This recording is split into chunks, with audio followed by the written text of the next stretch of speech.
So marine scientists also look to capture physical data from underwater. That includes water sampling, sediment sampling, and also water quality analysis from those samples.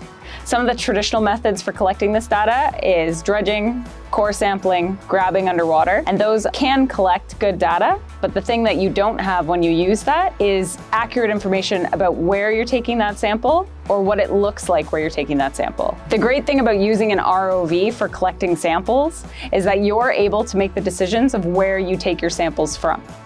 You can use the visual data to collect accurate samples while also locking your location of where that sample's been taken.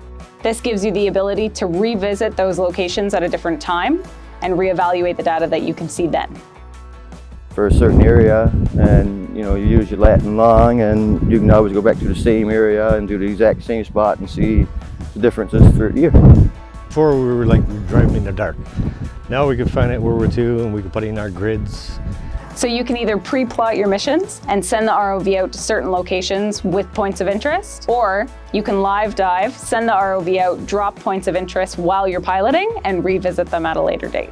So with the mission planner, all we'd have to do is just plan our transects. So we punch them in, we hit start, and we got it. Everything is already populated.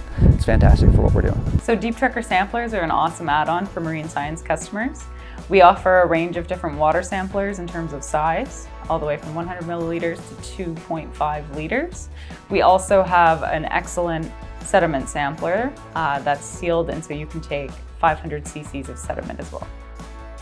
A common application for marine science customers is taking water quality analysis data. And so Deep Trekker offers a multiparameter sonde that can be attached to the ROV, and it can accommodate up to 4 sensors at a time.